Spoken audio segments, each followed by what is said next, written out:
రావు అన్నారు. హైదరాబాద్ చుట్టూ లక్షల ఎకరాలు 22A కిందకు తీసుకొచ్చారని, పొంగులేటి 10 రోజుల్లోనే మాట మార్చారని తెలిపారు.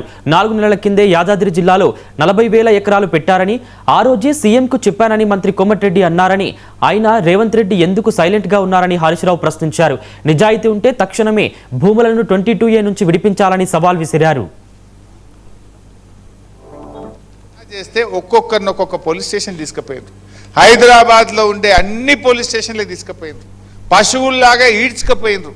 అన్నం కూడా పెట్టకుండా ఈ యువతను ఆగమాగం చేసినటువంటి పరిస్థితి. ఇవాళ అదే ప్రభుత్వం పిలిచి మాట్లాడవచ్చు కదా.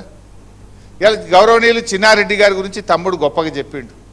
చిన్నారెడ్డి గారు ముఖ్యమంత్రి కార్యాలయంలో పనిచేసే ముఖ్యమంత్రి స్పెషల్ సెక్రటరీ శేషాద్రి గారితో మాట్లాడితే స్పీకర్ ఫోన్ ఆన్ చేసిండ్రు.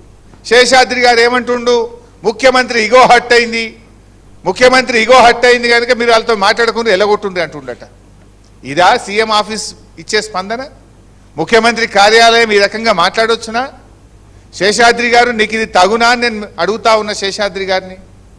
ముఖ్యమంత్రి ఇగో ముఖ్యమా, ప్రజల బాగోగులు ముఖ్యమా? ఎవడి మీద ఇగో? ఈ ప్రజలు ఓట్లేస్తే ఈ ప్రజలు పెట్టిన భిక్ష ముఖ్యమంత్రి పదవి. శేషాద్రి, నీకు వస్తున్న జీతం ఈ ప్రజలు కట్టే పన్నుల నుంచే నువ్వు జీతం తీసుకుంటున్నావు మిస్టర్ శేషాద్రి.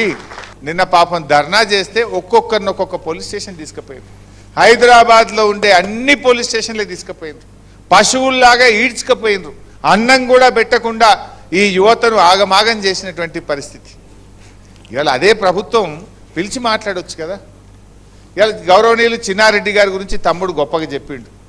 చిన్నారెడ్డి గారు ముఖ్యమంత్రి కార్యాలయంలో పనిచేసే ముఖ్యమంత్రి స్పెషల్ సెక్రటరీ శేషాద్రి గారితో మాట్లాడితే స్పీకర్ ఫోన్ ఆన్ చేసిండ్రు. శేషాద్రి గారు ఏమంటుండు, ముఖ్యమంత్రి ఇగో హట్ అయింది, ముఖ్యమంత్రి ఇగో హట్ అయింది కనుక మీరు వాళ్ళతో మాట్లాడకుండా ఎలగొట్టుండ్రి అంటుండట. ఇదా సీఎం ఆఫీస్ ఇచ్చే స్పందన? ట్రైనీ IPS అధికారి ఉదయ్ కృష్ణ